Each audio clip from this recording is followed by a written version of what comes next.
So this is the second time I've tried to film this. First time, my microphone was not. Sucks. But I'm going to be reading off a script that I wrote, so sorry if I stutter a little bit. It's kind of hard to see the screen from here. Hi, my good friends. I'm here to talk about mass hysteria. I believe we experienced a legitimate case of it in our own community. I'm going to tell you why.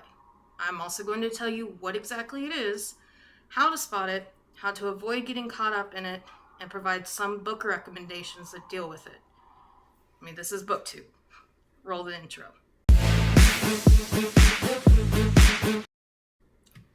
Okay, the following is from an article on Healthline that was medically reviewed by Karen Gepp, and then the initials after her name are PSYD, psychological doctor, I don't know.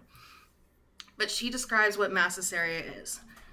Mass hysteria is considered to be a type of conversion disorder, or mental condition that involves physical symptoms prompted by emotional or mental tension.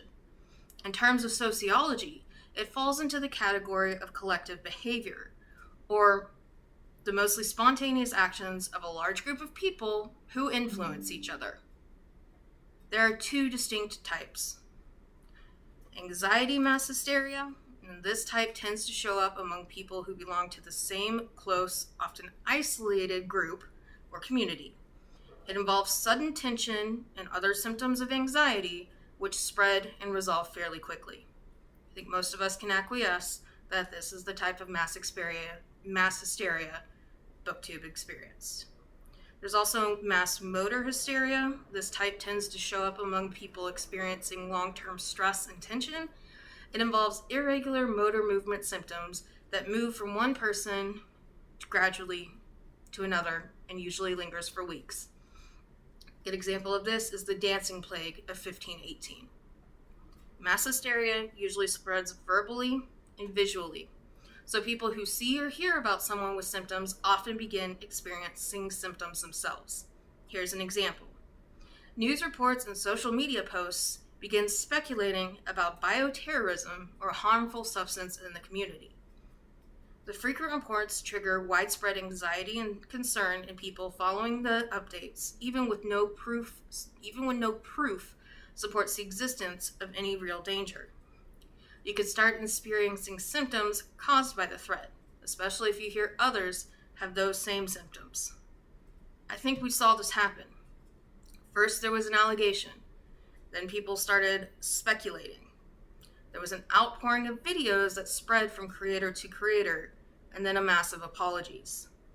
We saw symptoms of severe anxiety in videos posted about the state of BookTube yesterday and earlier today. And now things are starting to quiet down.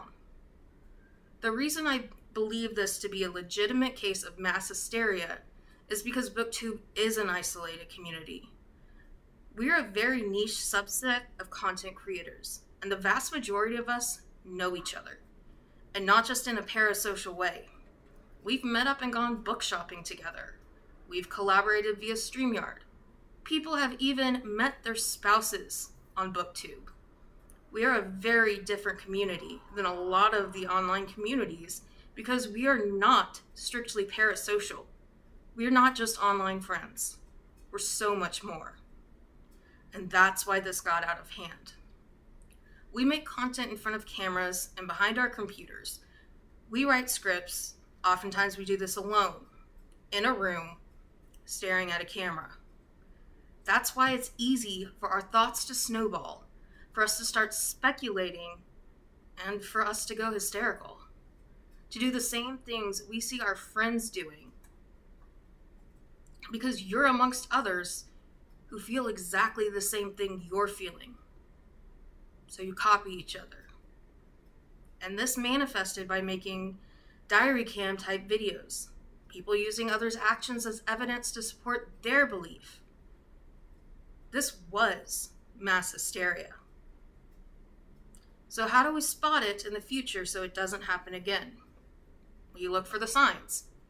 Anytime you see a large group of people who are usually fairly close to each other and have something very personal in common, when you see them playing off each other to attack one specific thing, that's a good sign we've entered the madness of crowds. And good examples of this are obviously the Salem witch trials and the McCarthy trials, the communist trials of the 1950s. Speculation. Look out for speculation. We saw that with the cease and desist letter. People took that for evidence of wrongdoing instead of just taking it for what it was. It was a letter sent by the lawyer of someone who lives a very public life.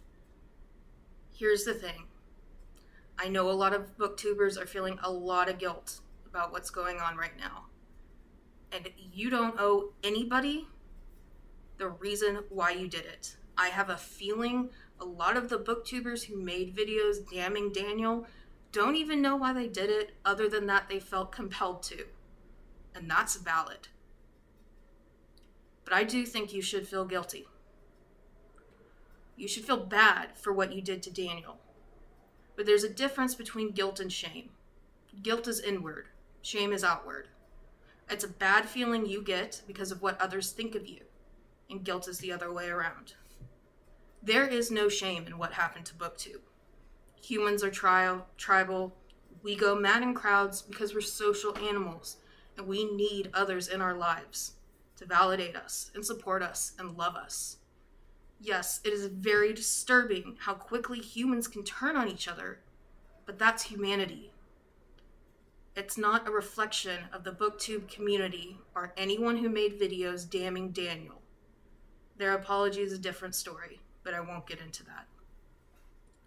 Now, some books and movies I recommend about mass hysteria are the two obvious, The Crucible and The Madness of Crowds, but there's also a fairly kind of little-known art house film called The Witch, not the Korean or Japanese version, not the Asian version, and The Witch was actually the debut of the man who just made Nosferatu, and it's about a Puritan family being harassed by a witch 60 years before the Salem witch trials. It's essentially a story that the people of Salem would have believed and would have been scared of. That's it, guys. But here's the thing. Forgive yourself. We can make it right.